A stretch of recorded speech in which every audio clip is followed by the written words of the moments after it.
Salut à toutes et à tous et bienvenue dans un nouvel épisode du Face à Fab sur BAF Media. J'espère que vous allez bien et que vous passez un bel été. Aujourd'hui, une interview un peu particulière avec une artiste un peu particulière. Pourquoi? Parce que c'est une artiste que je connais depuis de nombreuses années. J'ai passé même quelques années de collège avec elle et je suis très heureux de la recevoir aujourd'hui. Il s'agit de Lay. Salut Lay, comment vas-tu? Hello, ben, ça va très bien, j'espère que toi aussi. Merci beaucoup pour cette invitation. Avec plaisir. Tu sais que ça me fait très plaisir et ça fait des mois et des mois aussi que c'est prévu. J'ai l'impression de dire ça avec chaque personnalité que je fais. On met toujours 6 mois à s'organiser pour pouvoir faire une interview et après, au bout d'un moment, ça paye. Donc, merci à toi d'être présente aujourd'hui pour faire cette interview. Déjà, si ça t'embête pas, tout le long de l'interview, je t'appellerai plutôt par ton prénom que par ton nom de scène. Ce sera plus simple pour moi.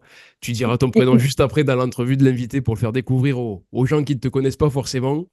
Avant de parler de ton enfance, de ta passion pour la musique, de cette période de collège justement où je t'ai connu et où je te voyais chanter sur les bancs de l'école et de parler aussi de tes projets, on va commencer cette interview avec le rituel du Face à Fab qui s'appelle l'entrevue de l'invité. Je vais te poser des questions toutes simples et tu vas me répondre par des réponses tout aussi simples. On commence tout de suite avec ton nom et ton prénom. Alors, mon nom, Ashmi, mon prénom, Leïla. Date et lieu de naissance. 2 avril à Béziers. Premier boulot, ton premier boulot, ton tout premier boulot. Tout premier, je pense, c'était animatrice BAFA, genre en centre aéré. Ton plat préféré. Genre, je dirais le couscous. La chose que t'aimes le plus au monde. Ma famille. Et pour terminer cette entrevue de l'invité, ce que tu ressens en ce moment même. Eh, c'est pas facile, hein? Eh oui, ça paraît simple. Je dis toujours question toute simple, mais après tu... Et réponse simple, ce que je ressens en ce moment, j'ai envie de dire le mot tornade. Genre, un mélange de plein d'émotions, tu vois. Plein de choses. Alors Leïla, pour commencer, peux-tu nous expliquer un peu d'où tu viens et dans quel milieu familial tu as vécu? Moi, j'ai grandi dans un petit village de campagne. Bah, du coup, ça, tu connais. Euh, une famille super cool. J'ai un grand frère. On a 5 ans d'écart. Et du coup, j'ai grandi dans une famille de passionnés de sport, de base, et de foot même. Rien à voir avec la musique. Mais la musique nous a quand même bercé, mon frère et moi, d'une certaine façon. Il y avait toujours de la musique à la maison. C'est ma mère qui écoutait beaucoup la radio. Et on écoutait vraiment plein de styles différents. Ça allait de la variété française à de la musique traditionnelle arabe. Avec mon frère, j'écoutais aussi beaucoup de rap français, rap US. Et je faisais aussi beaucoup de concerts. En fait, on sortait beaucoup. Ma mère m'accompagnait. Vu que ma passion pour la musique est née tôt quand même, on allait voir beaucoup de concerts. Donc, c'était foot et musique, mon enfance. Et à l'école, quel genre d'élève tu étais? Si je me souviens bien, tu étais quand même sérieuse, pas de faux pas, de ce que j'ai connu. Est-ce que, Ouais, est-ce que ouais. j'ai raison? Oui, franchement, j'étais une élève très studieuse, mais très bavarde aussi. Genre, j'étais une vraie pipelette. Ça, du coup, sur mes carnets scolaires, il y avait toujours écrit bonne note, élève sérieuse, mais parle trop. Mais au final, du coup, comme je travaillais bien, ça dérangeait pas tant que ça les profs. Donc, c'est cool. Et ta passion pour la musique, du coup, j'allais te demander à quel moment elle est née, mais du coup, c'est dès le début de... Enfin, à peu près, t'es né avec, on va dire, parce que tu disais que ta mère écoutait de la musique, que tu écoutais aussi de la musique avec ton frère et tout ça, donc tu... c'est depuis ta plus jeune enfance. Ouais, franchement, j'ai toujours baigné dans la musique. La musique m'a accompagnée, allez, je dirais, si je devais dire un âge, 6 ans, j'ai commencé à prendre des cours de chant, quoi. Et sinon, j'écoutais déjà beaucoup de musique depuis toujours. Et tu prenais des cours de chant, et après aussi, à côté, tu faisais autre chose, du théâtre ou des choses comme ça, parce que souvent, on voit des artistes chanteurs qui prenaient des cours de chant, mais qui faisaient aussi bah, enfin, de la musique plus niveau musicien ou après aussi du théâtre à côté ou des choses comme ça? Est-ce que toi, c'était ton cas aussi? Alors moi, j'ai fait de la danse.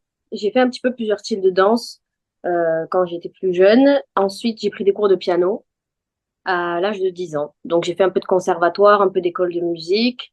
Et après, j'ai continué à travailler seul mon piano. Et puisqu'on parlait des années d'école, période collège, lycée, de l'adolescence en général, c'est une période dans laquelle aussi on te demande de trouver une orientation professionnelle. Euh, Qu'est-ce que tu répondais justement à cette période lorsque les professeurs te demandaient qu'est-ce que tu veux faire plus tard? Est-ce que déjà tu te voyais devenir chanteuse? Est-ce que pour toi c'était un projet abouti dans ta tête? Ou est-ce que justement tu t'étais un peu basculé vers autre chose? En fait, c'est un peu particulier parce que d'un côté, c'était mon métier de rêve, mais de notre côté, je crois que j'avais quand même une certaine maturité très jeune et j'avais ce truc de mon métier de rêve, c'est la musique, mais à côté, certainement qu'il faudrait que j'ai autre chose. Donc, dès le collège, en fait, j'avais deux choses.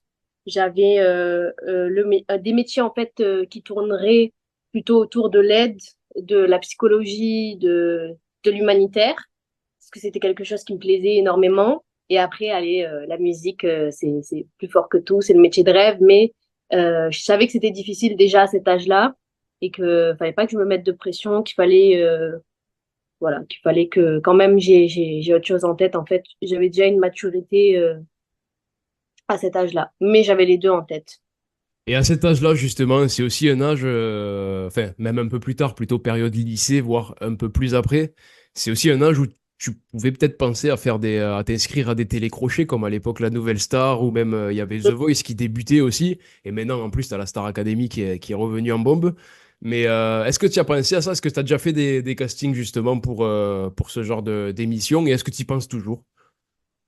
Carrément. De toute façon, quand j'étais petite, mon rêve, c'était de faire la Star Academy ou la Nouvelle Star. Parce que, en fait, finalement, notre génération, elle a grandi avec ces émissions. Et waouh, quand je les voyais à la télé, je me disais, waouh, je veux trop être à leur place, chanter avec Maria Carey, tout ça. Parce qu'à l'époque, franchement, on avait des artistes de dingue qui venaient sur les plateaux. Et dès que j'ai eu mes 16 ans, en fait, je me rappelle, mon anniversaire de mes 16 ans, j'ai fait le casting de Popstar à Marseille. Du coup, c'était mon premier casting télé.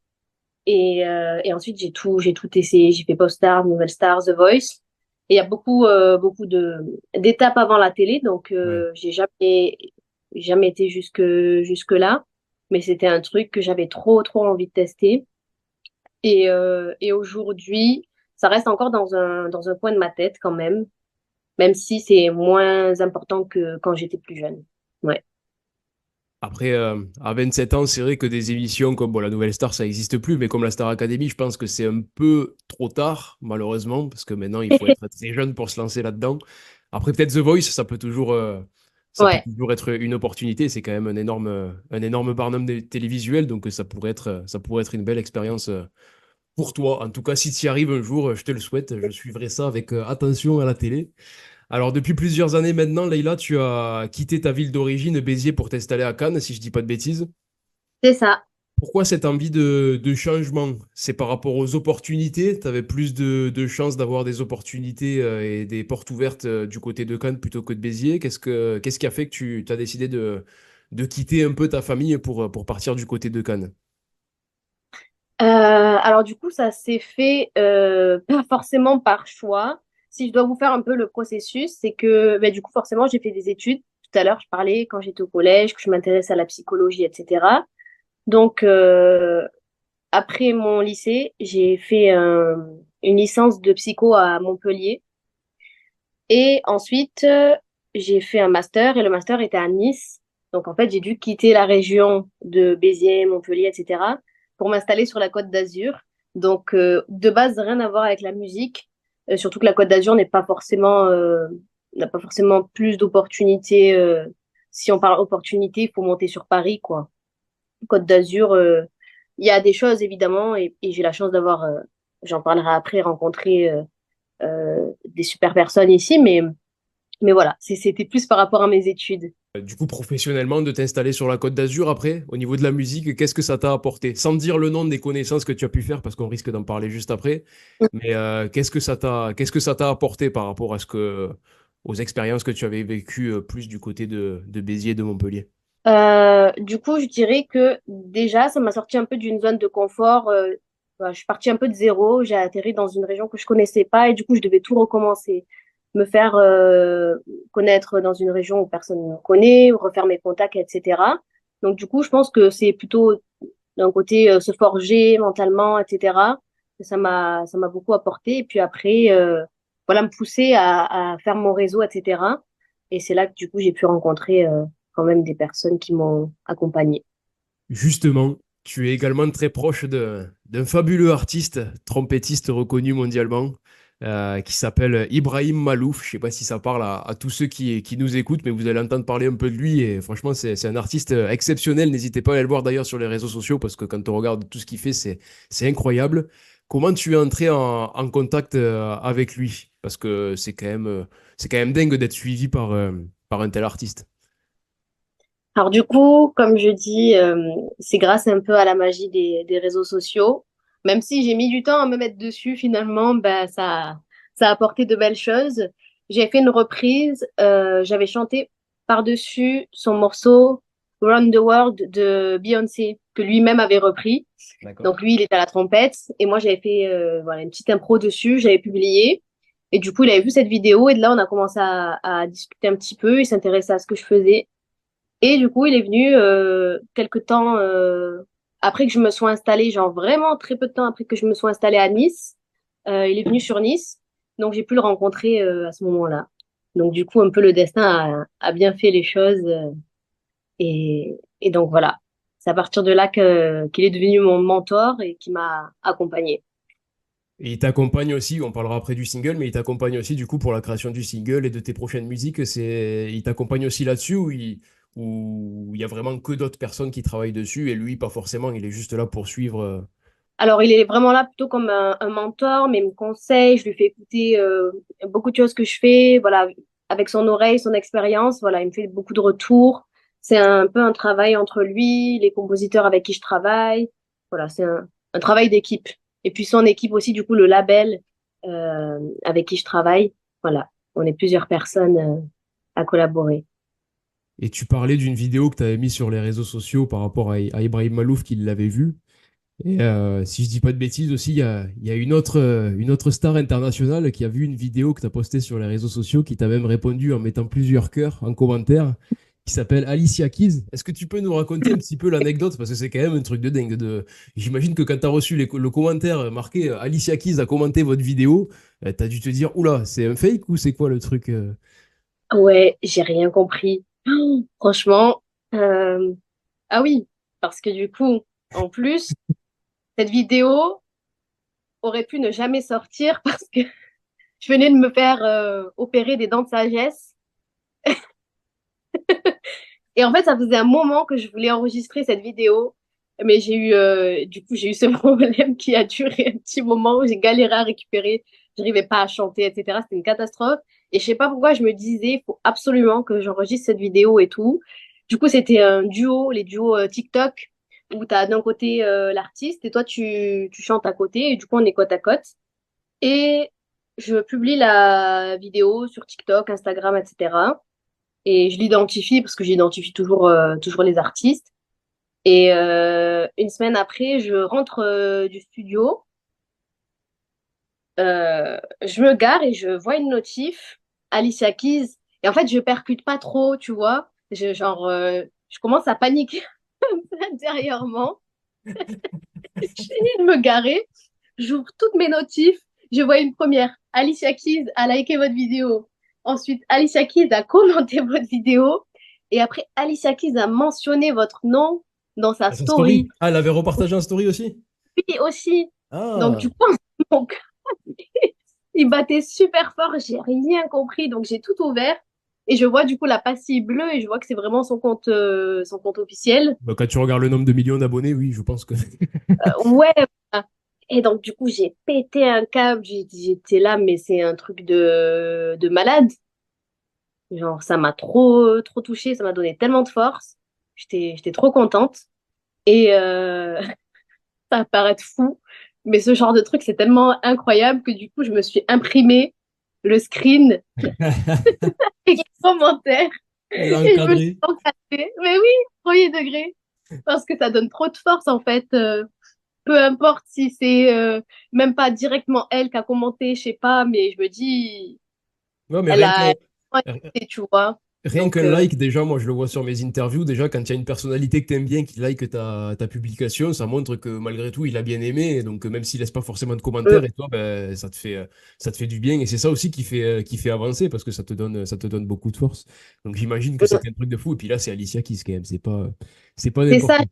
Puis Alicia Keys, c'est déjà le top, tu vois. Il y a très peu de gens qui sont à l'international au top comme ça. Déjà, Alicia Keys, c'est énorme. Et je te propose quelque chose, en fin d'interview, si ça te dit, si tu as une de ces chansons à Alicia Keys en tête, un refrain ou quoi, No One, ou je sais pas si Ok. t'en as une en tête, tu chanteras une partie du refrain et je la mettrai sur Instagram en identifiant Alicia Keys et on verra si elle répond une nouvelle fois et si elle te reconnaît. Ça pourrait être énorme quand même. Franchement, j'avoue, ça serait énorme. Donc si ça te dit, on fait ça à la fin de l'interview. Grave. Et avant de continuer aussi, parce que là on parle un peu de duo, donc on va dire Alicia Keys, Ibrahim Malouf, et tu as aussi eu l'occasion de partager la scène quelques minutes en te mettant dans la peau d'Indila, aux côtés Hmm. d'Amir à Lyon, et il me semble c'était pour c'était un concert d'Amir à Lyon, c'est ça? Ouais, exactement. À la Et du, Alconi Garnier. et du coup, tu as pu chanter sa chanson Carrousel à ses Hmm. côtés, une prestation incroyable aussi, je l'ai regardé, franchement c'était top. Comment tu définirais Amir simplement déjà, comment tu as réussi à faire ce duo avec lui? Est-ce que c'était un concours ou quoi? Et après, comment tu le définirais lui comme artiste, Amir? Alors du coup, comme tu disais, en fait, cette chanson Carousel, normalement, il la chante en duo avec Indila. Et comme Indila ne pouvait pas l'accompagner sur toutes les dates pour chanter ce duo, il a décidé de, voilà, de faire appel à des chanteuses sur chacune de ces dates. Donc moi, il m'a contacté pour chanter avec lui à Lyon. Et du coup, j'étais super heureuse. Et pour le définir, c'est quelqu'un de très chaleureux, solaire, souriant. Vraiment, j'adore ce genre de personnalité parce que c'est quelqu'un qui renvoie de la positivité, qui est bienveillant, qui est dans le partage et qui n'est pas dans le fake. Tu vois, il est simple, il est comme il est sur scène, il a été avec moi, il a été après le concert avec les fans. C'est trop cool, du coup. Vraiment Ouais. une très belle. Il est en dehors des caméras, il est pareil que devant les caméras, quoi. Ouais. Alors Leïla, en février dernier, tu sortais ton tout premier single, Plane. Plane, plane, plane, au-dessus des âmes, qui nous condamnent, moi je n'ai pas ton taille. Déjà, pourquoi ce titre? Plane, du coup, il résume très bien en fait la chanson, l'idée qu'il y a derrière cette chanson, qui est de euh, parfois essayer de se sortir un petit peu de soi quand on traverse des périodes un peu compliquées, quand on se sent un petit peu dans la société pris par les moules, par les regards des autres, les jugements, etc. Essayer de se sortir un petit peu. Et j'ai pris l'image de planer un petit peu au-dessus de tout ça, au-dessus de ces âmes qui peuvent nous déranger, au-dessus de ces gens, au-dessus de tout ça. Vraiment planer. Voilà, pour moi, ça renvoie à la liberté, à tout ça. Donc, plane résumait parfaitement bien l'idée de cette chanson. Et est-ce que tu peux nous en dire un peu plus sur sur la réalisation de ce single? Quelles sont les personnes qui travaillent à tes côtés et pourquoi tu travailles avec eux, justement? Comment tu les as Alors, rencontrés? Comment s'est passée la réalisation en fait de A à Z de ce single? la plupart des morceaux partent d'un piano-voix. Donc, du coup, à la base, j'ai composé un piano-voix de ce titre Plane. Et ensuite, du coup, j'ai fait appel à San Nissan, que j'ai eu l'occasion de rencontrer sur Nice, qui est un super compositeur qui m'a accompagné en fait sur tout mon projet, sur tout le P. Sur ce morceau, du coup, je voulais rester sur quelque chose de planant, quelque chose de léger, voilà, de quelque chose de léger avec toujours le piano, quelques violons, un truc qui touche, voilà, aussi, qui est pas trop d'éléments pour que les gens aussi percutent sur les paroles, etc. Donc du coup, Sani, c'était parfait puisque c'est quelqu'un qui comprend très bien quand je lui donne une indication, qui comprend mon univers, ma vibe. Donc on a travaillé à deux à partir de mon piano-voix. Et aujourd'hui, quelques mois après la sortie de ce tout premier single, est-ce que tu as de nouveaux projets en cours? Sur quoi tu travailles actuellement? Il me semble qu'il y a un EP qui devrait pas trop tarder à sortir. Euh, Comment ça se passe pour toi en ce moment? Alors du coup, effectivement, il y a un EP qui est en cours, qui est prévu pour début 2025, si je dis pas de bêtises, ouais, début 2025, et un prochain single qui sortira, si tout va bien, à la rentrée. En plus des messages que tu souhaites faire passer dans tes chansons, tu fais aussi en sorte de mêler, on va dire, la culture française et la culture algérienne à travers tes créations. C'est important pour toi de mettre en avant ces deux influences, toi qui es d'origine française et algérienne. Carrément, carrément. Moi, ça a toujours été ma volonté de mettre en avant mes deux origines, mes deux influences, parce que comme je te disais tout à l'heure, quand j'étais plus jeune, j'écoutais autant de la variété française que de la musique traditionnelle arabe, Kulthum, Warda. Ma mère écoutait beaucoup de différents styles de musique, ça m'a toujours bercée. Et moi, je suis fière de mes origines, de mes deux cultures. Donc, du coup, je m'étais toujours dit que dans mes créations, ça devait apparaître d'une certaine façon. C'est pas forcément facile parce que il faut trouver comment mêler ces deux styles différents, que ça me corresponde aussi. J'ai pas envie forcément de copier quelqu'un. Donc en fait, je suis quand même dans une quête un peu euh, de création autour de ces deux styles-là. Ça se ressent pas forcément, par exemple, sur Plane. On va le ressentir de manière différente dans tous les titres, en fait. Et puis plus tard, d'autres morceaux sur lesquels je suis déjà en train de travailler arriveront aussi avec encore une autre direction que ce qu'on a pu entendre sur Plane. Et avant de passer à la toute dernière partie de l'interview, aujourd'hui, tu vis totalement de la musique ou est-ce que tu es obligé de cumuler avec autre chose à côté? Aujourd'hui, je ne vis pas totalement avec la musique. Donc, à côté, je fais autre chose pour que ça puisse m'aider dans mes projets, pour le studio, pour tout ça. Donc, c'est important, en fait. Et tu fais autre Je chose dans peux- le milieu artistique aussi ou après si tu veux pas le dire, tu peux, mais c'est... Ah, le suspense. C'est de la Ah d'accord, psychologie, ok. comme Ouais, j'ai c'est eu mon d'accord, ok. master. Donc, du coup, psychologie. Et en fait, j'utilise aussi la musique. Du coup, la musicothérapie comme outil thérapeutique. En fait, la musique est toujours présente, même dans l'autre Mhm. métier que j'exerce. Alors Leïla, il nous reste encore quelques minutes avant de terminer cette petite interview. C'est donc pour ça que je vais te proposer un petit jeu, on va dire. Aussi des questions simples, alors pas tout à fait comme tout à l'heure. Je vais te poser 6 questions courtes et tu vas me répondre en détaillant un petit peu pourquoi tu donnes la réponse que tu auras donnée. Donc c'est parti. Juste, c'est pour te connaître un peu plus et connaître un peu tes idoles, justement. Donc ton chanteur français préféré. Mon chanteur français préféré. T'en as peut-être plusieurs, mais il va falloir faire le choix. Donc c'est toujours difficile, mais...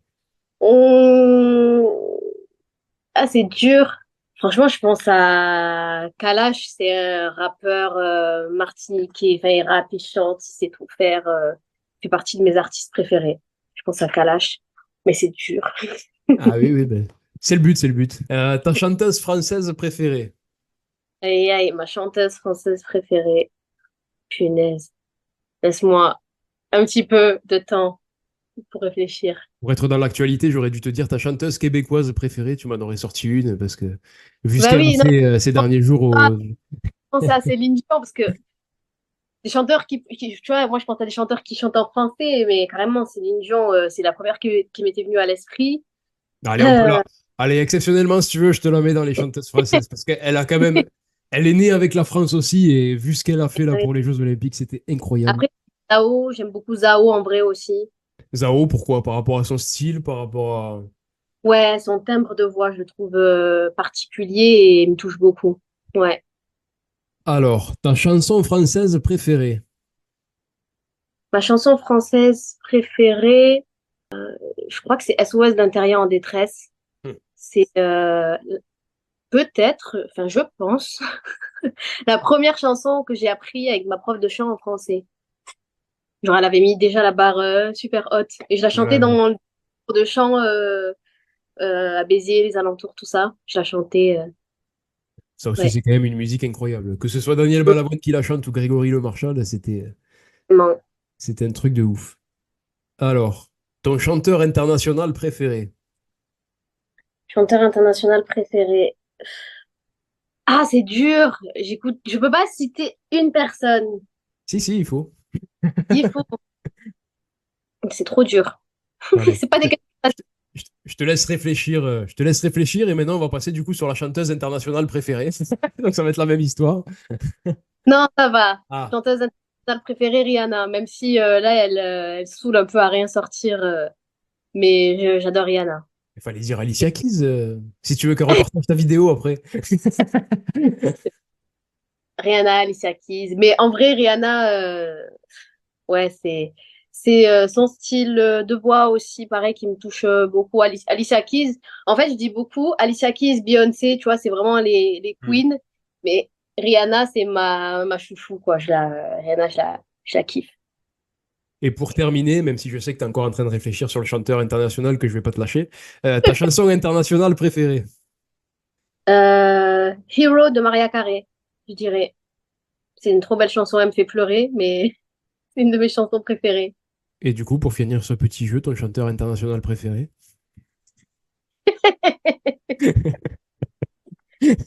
Ah là là, chanteur international préféré, j'en sais rien. C'est trop dur. Je peux t'en citer plein qui Bah allez, m'inspirent. cite-moi en plusieurs. Bon, ne m'en cite pas 40 non plus, mais cite-moi en plusieurs. En France, j'écoute beaucoup Kalash, Lacrim, euh, beaucoup de rap en fait. Ouais, J'aime beaucoup. Je peux te parler de Hamza. Je peux te parler de. très bon comme ça. Ouais. Je peux te parler de qui d'autre? Un chanteur international. Chris Brown, Nio, dans une vibe plus R&B que j'ai vu en Mhm. concert. Que t'as vu un Ouais, concert? Ah oui, ça doit être incroyable. ouais, ouais. Chris Brown, Nio, Kalash, Lacrim, Hamza. euh, En fait, ça représente bien. En fait, mes réponses sont logiques parce que je dis toujours que moi, dans ma musique, c'est dur de me définir avec une catégorie, une case, etc. Donc, en fait, comme je mélange plein de choses que j'aime, ben, quand on me demande un chanteur, une chanteuse, c'est dur de dire, tu vois. Des fois, il peut y avoir une personnalité en particulier qui marque énormément par rapport à un événement ou par rapport à des trucs comme ça, et c'est là que ça peut devenir vraiment dans ta tête la personnalité préférée. Tu poses des questions simples mais compliquées, hein. Alors, avant de passer à la toute dernière question de cette interview, Leïla, que peut-on te souhaiter pour la suite de ta carrière musicale et artistique? Bah, de sortir plein, plein de chansons que j'aime et de pouvoir les partager avec le public sur scène. Franchement, c'est ça. Pouvoir kiffer sur scène, faire plein de dates, pouvoir rencontrer le public et faire la musique que j'aime. Et pour finir, c'est la question de cette interview que je pose à chaque personnalité à chaque fois. Qu'as-tu pensé de l'interview à laquelle tu viens de participer? C'était trop cool. Franchement, je me suis régalée. Et d'ailleurs, je l'ai vécu comme une conversation, comme un échange. Et c'est super agréable. Je te remercie beaucoup. Eh ben, merci beaucoup à toi, Leïla, d'avoir participé à cette interview. Donc, Lei, nom de scène, n'hésitez pas à aller la suivre sur ses réseaux sociaux qui seront publiés sur les réseaux sociaux de Baf Media. Pour finir, Leïla, j'oublie pas ce qu'on a dit tout à l'heure. Je vais te laisser chanter une petite partie d'une chanson d'Alicia Keys pour finir en beauté cette interview. Je te laisse, je te laisse. Je te laisse faire. Passe pas le micro. Vas-y, je te passe le micro. Impec. Alors, du coup, ça serait If I Ain't Got You, je pense, de Alicia Keys. Une chanson Allez. que j'aime beaucoup. Some people live for fortune. Some people live just for the fame. Hand me the world on a silver platter, and what would it be with no one to share, no one who truly cares for me? Et voilà. J'adore ce genre de moment. J'adore ça. Je pourrais t'écouter pendant des heures chanter. Je pense qu'on va refaire une visio demain et tu vas me faire un concert en visio. Bon, ben Leïla, en tout cas, merci beaucoup pour cette interview. Ça me fait très plaisir d'avoir pu la faire avec toi. Ça me tenait à cœur. Et puis, ben, je te souhaite bonne continuation pour la suite, le meilleur en tout cas. Et, euh, et à très bientôt sur tes réseaux sociaux pour voir ton parcours et ton évolution. Merci beaucoup encore à toi. Plein de bisous et à bientôt. Les amis, merci beaucoup d'avoir regardé cette vidéo, j'espère que vous avez passé un bon moment. En attendant, n'hésitez pas à vous abonner aux différents réseaux sociaux de BAF Media et je vous dis à très vite, ciao ciao.